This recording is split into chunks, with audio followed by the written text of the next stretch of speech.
Welcome back to the Food Code. I am very excited for today's interview because we have my coach, Dane, who is with us to talk all things strength training and nutrient timing and what type of exercise you should be doing and what type you shouldn't be doing.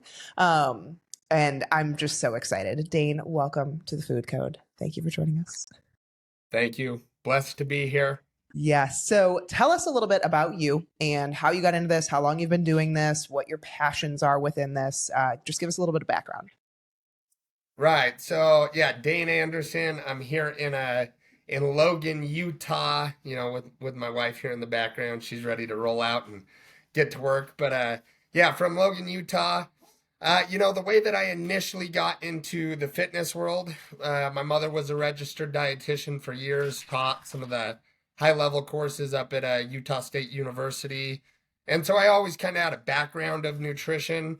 But then what really set it off was, I believe it was my sophomore year of high school playing football. I broke my lower back, and the doctor basically said, "Hey, you can either let this define you and it's going to rule your life, or you can take control of it and you're gonna be just fine." And so that kind of got me really into the gym. I was already lifting for sports and everything, but that was kind of the kicker of, hey, I got to take this seriously. So that was kind of the main intro of like, this is becoming a lifestyle and I will not falter, because it's the difference in me feeling good or me feeling like shit. Yeah. Ain't that the truth? So, speaking of feeling like shit, because I think a lot of females, especially ones that listen to our podcast, get really stuck in that I need to feel like I worked out. I need to feel like I crushed my body. I'm not giving up my F45 or my HIIT classes or my running or whatever it is. But they're struggling with physique goals that they haven't reached, or they feel like they don't look like they work out, or maybe they're having like major digestive issues and, maybe hormonal fatigue, whatever it might be. So I know this is probably a really loaded question, but what do you find is the best training methodology for physique in particular, without putting too much stress on the system? Because obviously a huge difference between physique and performance. But I don't think many people are listening that are performance geared. I think most people just want to look good, feel good. Right, right. So like you said, pretty loaded question. It really comes down to it when we talk about best training method. I mean, there's going to be a lot of things that are tied into that. So first off, what is the goal? Is the goal to maintain? Is the goal to increase separation, volumize a muscle, or trying to build muscle to optimize the physique, right? So, if the goal is to build muscle, optimize the physique, and just have a lean, strong look, which I would say most females want muscle tissue, but they want it toned. They want to see some definition, but they don't want to be too big and bulky, right?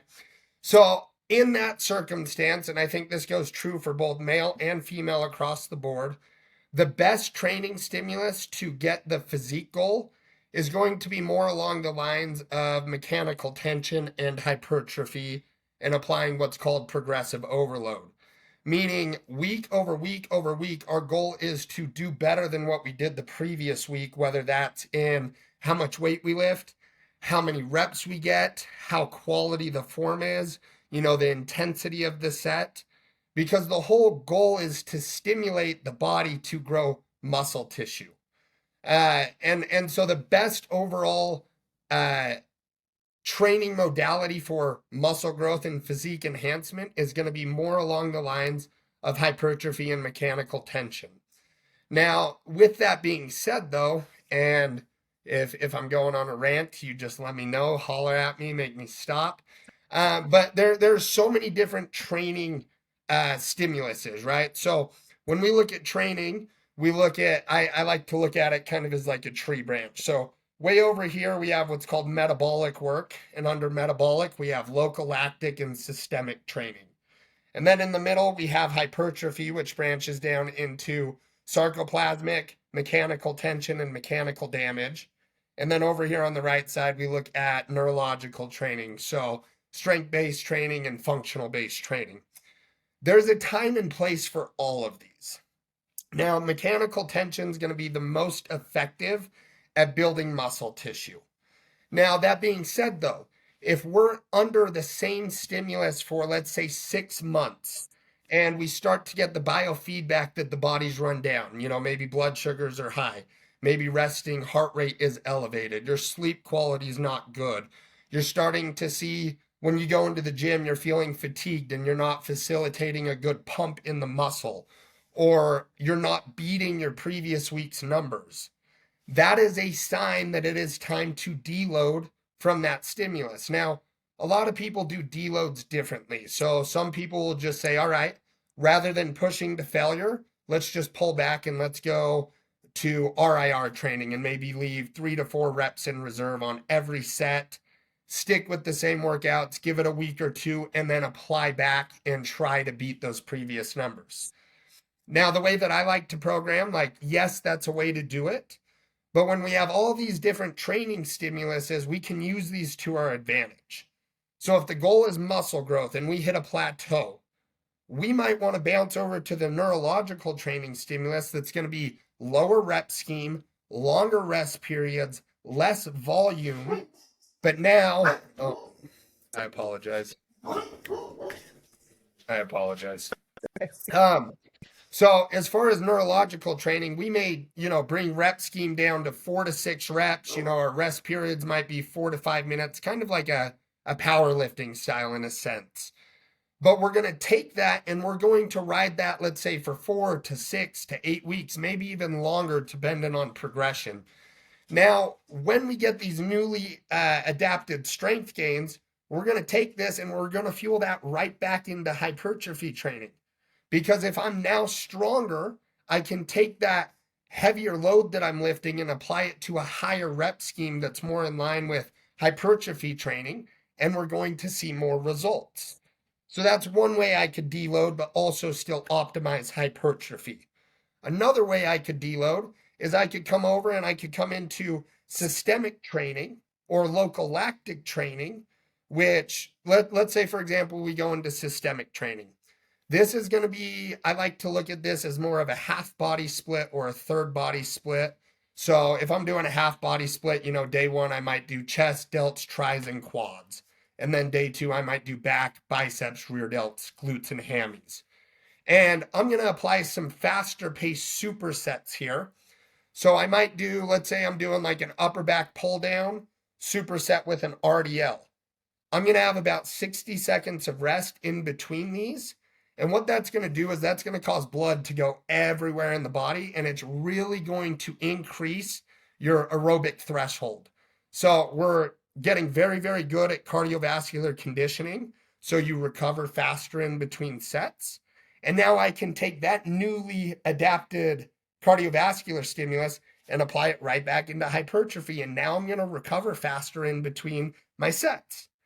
So if the overall goal is lean physique, some good muscle tissue, we're going to spend majority of our time in that hypertrophy mechanical tension stimulus. But then we're going to use these other training stimuluses as quote unquote deload to bring up other systems to maximize the hypertrophy. So we'll deload for a couple weeks, maybe even longer, and then fuel it back into hypertrophy training. Yeah. Can you expand a little bit more on how long you would do a progressive overload? So just in my history, it's generally been 12 weeks, but then 1 or 2 deload weeks, rotated in that 12 weeks. So just curious for you. I mean, a lot of people listening to this probably have no idea what, this mechanical training or, because they're, again, they're going to Orange Theory, who, just gets their workouts from corporate. And sometimes, there's really no rhyme or reason in terms of any type of progression. But I would just love to hear from you. So when we're being strategic, hopefully you guys all understand, like, this is strategy. This is why you need a coach. This is why you need somebody to have eyes on you and your body, how you're moving. So you mentioned something I think is really important, the quality of the movement. Just speaking from, again, my husband owned an all women's strength and conditioning gym. Becca used to work at a CrossFit gym. People don't move well. And so you need to learn how to move well. It's not something that is just going to come natural. Like, I have seen so many people squat horrifically, right? That's how you get injured. When we're talking about strategy and moving well, you can get under heavier loads progressively, very safely. But that's just another tangent. So can you just describe a little bit how long you would put somebody in that progressive overload and then, before you change up or deload. Right. Yeah. So when it comes to training and looking at deloads and how to determine when a deload is necessary, the main thing I'm looking at, I already touched on a little bit, is the biofeedback. So if we're tracking our data, we're feeling run down and we wake up and we just don't have the drive to get to the gym. We're not excited about getting in and training, right? If our HRV, our heart rate variability, has dropped significantly, it's a sign that we're under recovered. If our resting heart rate is higher, let's say 10 points higher is usually kind of where I look at.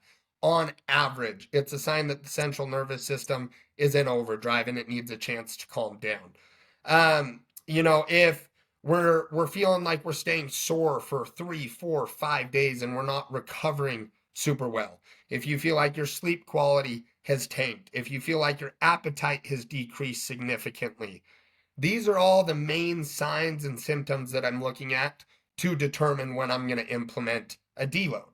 But that's very different for every single individual.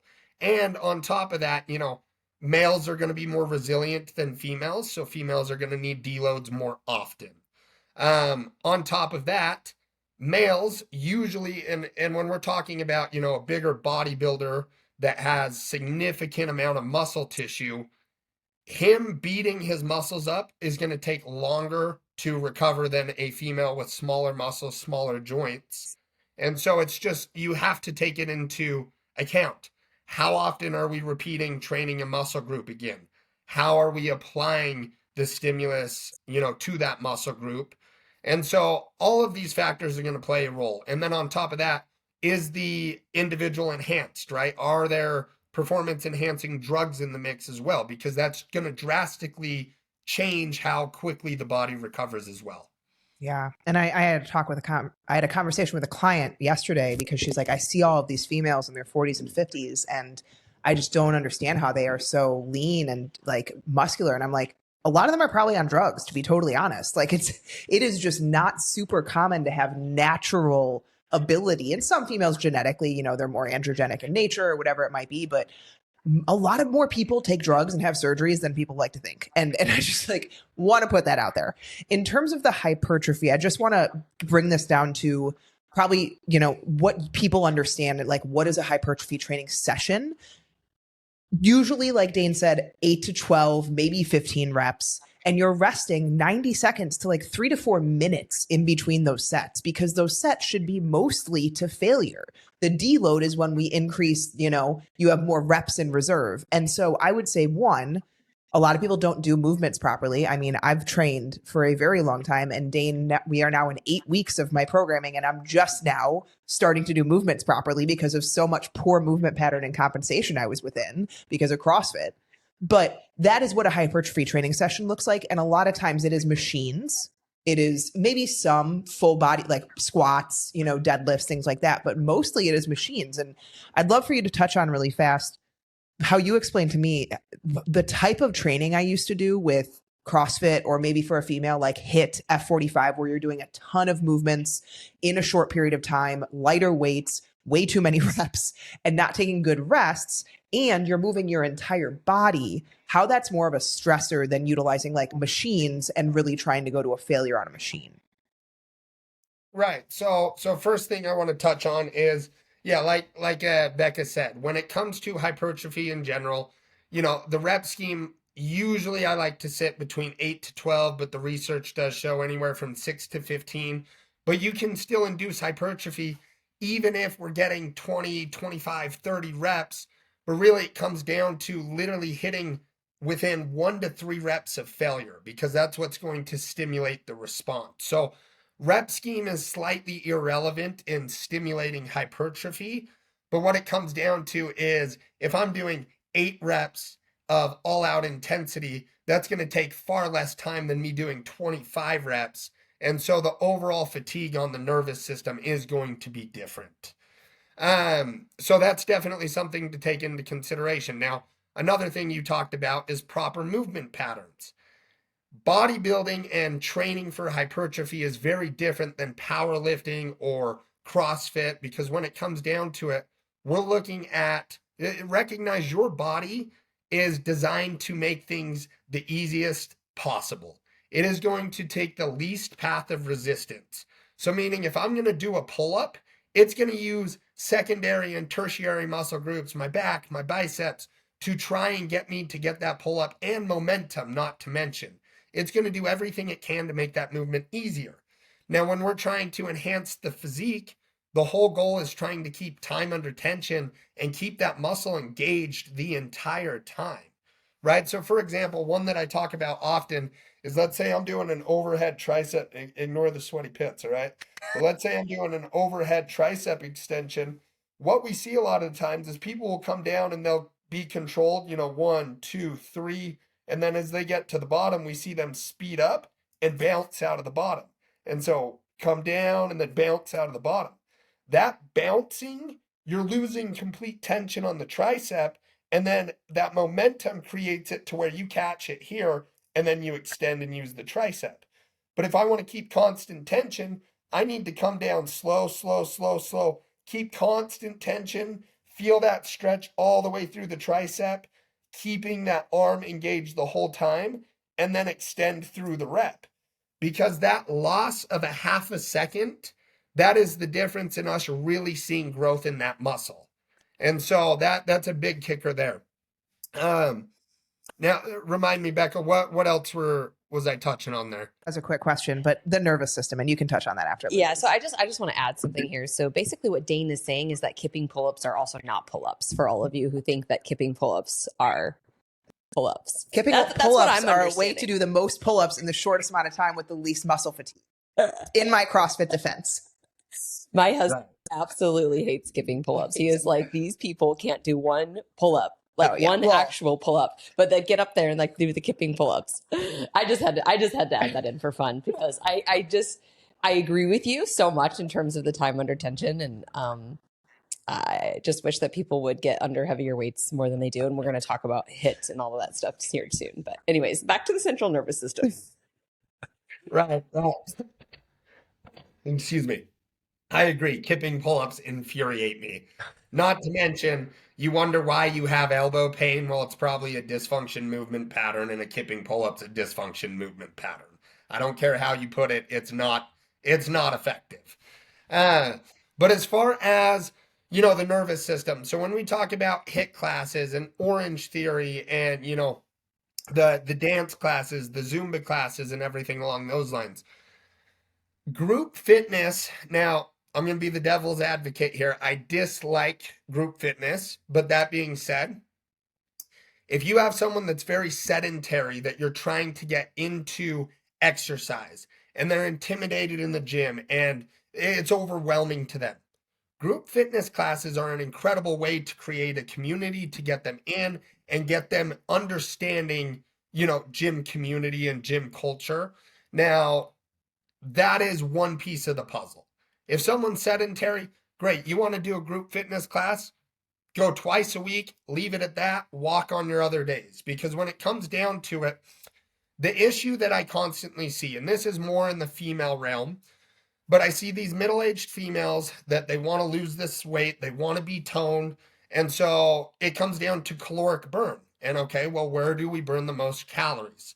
It's going to be going one of these group fitness classes where my heart rate's sitting 150, 160 the entire time, and I'm burning. And at the end of the workout, I can look at my watch, say, oh, I burned 1,300 calories. Man, that must have been an effective workout, right? Which, you burned calories. Burning calories and building muscle are very drastically different things here. And so when it comes to these group fitness classes, the main issue I see is they're very high intense with higher heart rate, which means we know they require a lot of glycogen, meaning a lot of carbohydrates to fuel that style of training. The problem with this, though, is we have this bad information that's surrounding the fitness world of, if you need to lose weight, you need to cut your calories, you need to do more exercise, and you need to cut your carbohydrates, because carbohydrates are the devil. And so now we get in this position that these females are eating 900 to 1,100 calories. They're doing these high fitness classes. They have no carbohydrates in their diet. And so what ends up happening is because they're burning at such a high heart rate, their body's trying to scramble for energy. And because you don't have carbohydrates in the mix, that's not an energy source that can be used. You don't have leftover liver glycogen that's stored because you haven't been eating carbohydrates. And your heart rate is going too fast and you're past your threshold of burning fat for fuel. And so your body's going to take the easiest pathway possible, which is either breaking down your protein intake, right? So what you're eating for your protein, whether that's eggs or meats, whatever it is, your body can take those amino acids, convert them into glycogen through a process called gluconeogenesis, and fuel the workout through there, which over time makes your body very, very, very dependent on protein as a main fuel source. And so if protein's a main fuel source and you're under eating, let's say you don't have enough protein present, what's your body going to take from? It's going to take from your muscle tissue. So now we're doing these high intense workouts to try and build muscle and try and lose fat. But what you end up doing is you burn through your muscle tissue, you end up storing more fat, and you end up with that skinny fat physique. And now your hormones are jacked up, you're protein dependent, and your blood sugars are way out of whack, which makes it far easier to store fat. And now your metabolism's completely shut down because less muscle tissue, and we know muscle tissue fuels the metabolism. And then you keep on this endless journey that just beats the living shit out of your body. And you end up being in a position where you have autoimmune disorders, you have gut dysfunction, and you're like, how did I get here? I've worked out 5 days a week. I'm healthy with my diet. And you can see the snowball effect of how this becomes bad quickly. We hear it all the time, especially from people who, I was just telling Becca this morning, I've had a few reach out to me on Instagram lately, and they're wanting advice or opinions or whatever on what's going on, why they're so bloated all the time and reacting to all these foods when they track their macros and work out. And I'm like, oh, sister, if you only knew that, that's great, right? That's better than a standard American diet. Absolutely. But if you only knew the stress on your body, because you probably eat the same things every day too and lack diversity, right? And then I want to also add to this, the overtraining and under eating, and maybe even that you're doing a lot of this fasted. So I'd love to hear you give a little bit of your insight into fasted workouts. I'm not talking about fasted cardio. I'm talking about fasted strength training or CrossFit, high intensity interval training. And I think we're all in agreement that we shouldn't be doing those things fasted, but just want to have you touch on that and what you see. Right. Yeah. So first off, I do want to touch on just the fasted cardio real quick, since you briefed on it, even though I said don't talk about it, I'm going to talk about it real quick. So fasted cardio, right? The research shows that fasted cardio or post-workout cardio, one's not necessarily going to produce more fat loss. That's what the studies show. Now, my experience as a coach, I disagree. I see better results with fasted cardio just across the board. And so that's something to be said. I do enjoy fasted cardio when the client's life allows for that. Now, if it's you have to wake up an hour earlier and you're only averaging 6.5 hours of sleep, and now you're only getting 5.5 to get your cardio in, that doesn't work. You're going to be way better off getting that extra hour of sleep and doing your cardio away from a meal as far as possible, or post-workout, so you're more in a fasted state. But just food for thought there. Now, as far as, as far as training fasted, well, why do we eat before a workout? Well, to have fuel, right? So if we go into a workout completely fasted, you think, okay, I ate a meal the night before. Let's say I ate my last meal at 8:30 and I'm going to work out at 6 the next morning. I'm going to have some glycogen reserves in my muscle tissue, in my liver, that my body's going to use. But the problem with that is my body's going to burn through that glycogen in probably the first 25 minutes of the workout, and then I'm running on empty. And my body's trying to scramble for nutrients again. Now, the other difference, if the whole goal is hypertrophy and muscle growth, we have to apply a stimulus to the body that it hasn't seen, meaning our performance needs to get better week over week over week. And if we're going in and we're completely depleted of nutrients, your performance is going to suck. I mean, you look at, for example, like these ultra marathon runners or just marathon runners in general. they will tell you, right? And people fuel these very, very differently. But if I have someone that's been running off of carbs for a long time and they're going to go run a marathon, I'm going to fuel them with carbs literally every 15 minutes and just keep that glycogen rolling. Because if they bonk and they burn through all their carbs and they have no energy reserves left and their body's not effective at using fats as a fuel source, your performance is going to go to shit and you're going to feel like shit. And so when it comes to training and proper nutrition surrounding your training, we want to think, okay, well, what nutrient is most effective at performance? We know it's carbohydrates. The studies show that through and through and through and through. And so I'm going to make sure that I load up carbs before my workout, during my workout, and after my workout. Other than that, I really don't need carbohydrates unless I'm doing very taxing things that require a lot of brain power. I'm going to put in more carbs to accommodate for that. But when I'm structuring a nutrition protocol around your peri-nutrition window, pre, intra, and post, I'm going to make sure that I have pre-workout. I like a decent amount of protein. So males, obviously it's goal dependent, but males anywhere from 50 to 75 grams of protein. Females probably anywhere from 25 to 40 grams dependent. And then carbohydrate intake, my most important time for carbs is going to be before that workout. And for my big bodybuilding male clients that are trying to build size, we're going to go anywhere from 80 grams of carbs up to 150 grams of carbs. Females, we might go anywhere from 30 up to 80 grams of carbs, depending on the situation. But this is another big key factor here, is timing of this. If I try and throw down all this food and then I go straight to my workout, we know that when we eat, we have to be in a parasympathetic state to rest and digest and absorb our food properly. So if I eat this volume of food and then 20 minutes later I'm in the gym and I'm applying, an intense workout, my body flips from parasympathetic into sympathetic instantly. My body no longer cares about digesting that food. It's not going to be used for the workout. And this is more than likely why you're feeling nauseated and feeling like crap before or when you start your workout if you ate before. That's usually the issue, is you didn't give it enough time to digest. Okay. And then intra-workout, I really like to utilize cyclodextrin, which is a very fast-acting form of carbohydrates, because I want you to use what your body had from that first meal, but then I want to make sure we don't burn through it and hit a wall. So we're going to keep that cyclodextrin. We're going to sip on that, anywhere from 25 to 80 grams, depending on the individual. And you're going to sip on that. You're going to finish it about halfway through your workout.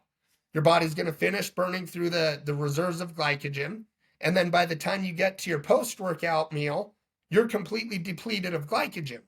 So now we're going to load up heavy on carbohydrates, which we know is going to replenish glycogen and liver glycogen. But on top of that, what it's going to do is that influx of carbohydrates is going to drive your blood sugars up, which we know drives insulin up.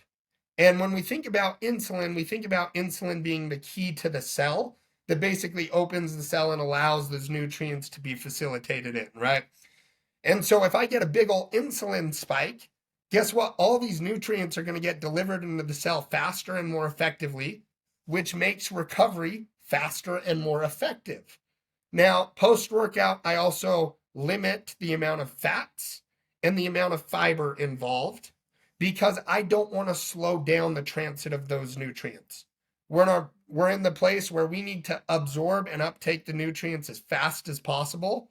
And if we include fats and fiber, it's going to slow down digestion. Yep. So, and you guys, just so you can do the math real fast, that's about 120 to 200 plus grams of carbs in your pre, intra, and post workout. And most people haven't touched those numbers in years, if not decades. Mm-hmm.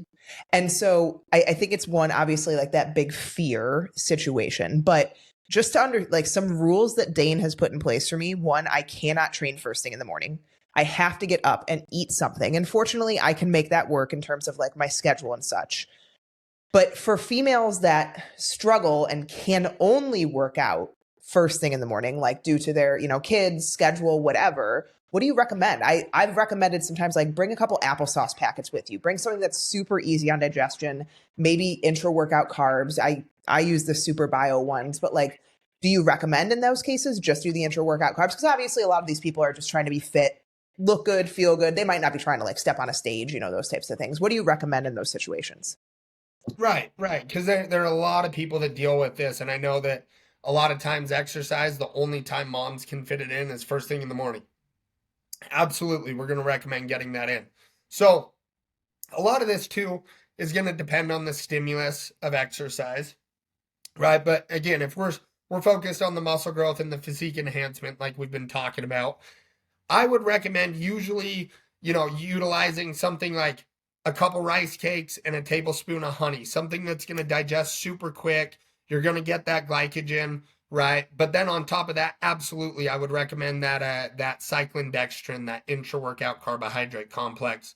But what I would do is usually on that intra-workout carb complex, if I had someone that ate a full meal, they gave it time to digest, I wouldn't start sipping on that intra carb until I'm a set or so into the workout.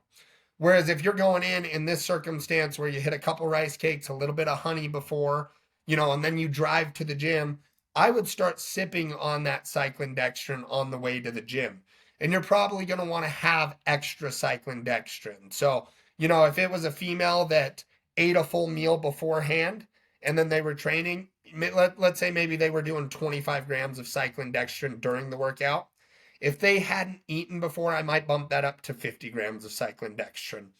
But I would also include EAAs, essential amino acids, to help with muscle recovery and make sure that we don't break down muscle tissue for fuel. That's going to be kind of a protective mechanism to help bridge that gap there. So still some faster acting carbs before and during, because if you eat a full meal before, carbohydrates are going to digest pretty fast, but I like the protein for the amino acid profile in there.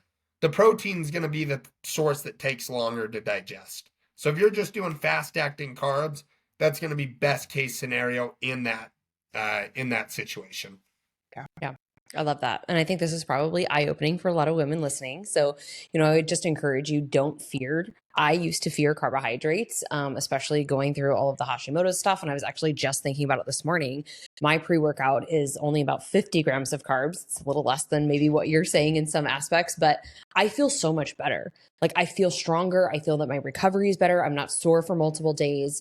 And so I would just encourage you, don't to be afraid of it. We know that anytime that you're manipulating nutrition, there can be an adjustment period. You might see a little water weight, but don't worry. You didn't put on 4 pounds of fat overnight or anything like that. It's going to pay off long-term if you can fuel appropriately. The last thing that I just wanted to ask here, because I know we're going to run out of time and need to wrap up, but any tips that you would share in terms of how women in the perimenopause or menopause stages should adjust their training, with maybe lowering hormones or fluctuating hormones in that season of life? Right. So obviously we know that hormones are pretty much everything in the female body. It's what makes you feel good. It's what makes you sleep good. It's what provides the sex drive. Like your hormones being out of whack, it's no wonder why females feel like garbage. You ask majority of females what their hormones are doing during different times of their cycle, they have no clue because there's not mainstream data. We don't get taught these things. And that within itself is a problem.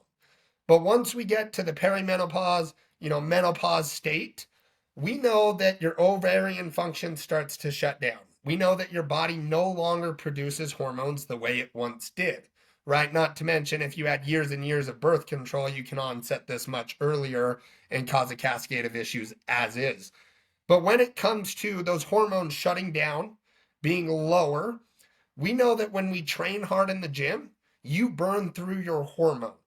And so if we're in a position that you are a female that's going through these hormonal whirlwinds, and then you're still training 5, 6, 7 days a week of high intense workouts, you're burning through any reserves of hormones that are in the body, which means your body is designed to work and compensate for every shitstorm that you cause in it. So if your ovarian function is shut down and you're still over exercising, what's going to happen? Well, we know that we can create hormones through some of our dietary intake through cholesterol. That's not going to be enough. So your adrenal glands are going to try and basically upregulate and try and make up for what your body doesn't have. And that's going to drive cortisol through the roof, which cortisol is quote unquote your stress hormone, which once that's been elevated for a chronic period of time, your adrenal glands are going to shut down. Your hormones are going to produce even less. And then on top of that, we're probably going to start seeing gut dysfunction, thyroid dysfunction. And so in this circumstance, for one, I'm a major, major advocate for hormone replacement therapy. And there's a lot of people that are like, oh, hormones are the devil. If you put estrogen in, exogenous estrogen, it's going to cause cancer. Okay, well, if we actually look at this, it's the detoxification pathways that cause the cancer. It's not the estrogen itself, it's how well your body can detoxify the estrogen out of the system. You have 3 phases of detox. Phase 1 and phase 2 happen in the liver. Phase 3 happens in the digestive tract. If you have compromised digestion from years and years of stress, and then you get on hormones, we could run into issues with that and family history and everything along those lines as well. But hormone replacement therapy, if you have the right tools, you do the proper blood work to actually see what you're working with, HRT is going to be the saving grace for you feeling good, being able to train hard, and set yourself up for the physique that you want. And so if you aren't on HRT and you're going through some of this menopausal window, you're going to want to pull back on overall volume. You're not going to want to train to failure as much. I definitely wouldn't put in HIIT classes or any of those high intense classes. I'd be looking at maybe more of a full body circuit 2 to 3 times a week, something that's going to keep inflammation low, but also enough of a stimulus to prevent sarcopenia and muscle breakdown and muscle atrophy as you age, because we know that's going to be one of the biggest indicators for longevity and health. Yeah. Another one of my rules is that I'm not allowed to train more than 2 days in a row. That is because the ability for the muscle to recover and the nervous system to recover from training, we can't do more than 2 days in a row if you are pushing hard enough. Because I think another big thing that I want to mention before we hop off here is like, what does true failure or pushing in the gym look like to you? Because I think a lot of women, if they were to go and eat those pre-workout, intra-workout, and post-workout carbs and do the type of training that they do, it's probably not going to fuel you as well. It's probably going to start storing because you are not pushing your body to its limits to truly create a stimulus for muscle development. And training to failure is hard. It's scary in some situations. Like, you know, I'm on a single leg press machine and I'm going to failure. Like this thing falls on me. I'm done. Right. But understanding how that feels to your body, because there's a huge difference with that felt heavy. And I literally couldn't, I didn't even complete the set of 12 because I couldn't get to 12. Right. And so I want to put that out there because I think a lot of people leave stuff in the tank and in turn never see the progress that they want to see because they're never actually pushing their body to where it could go.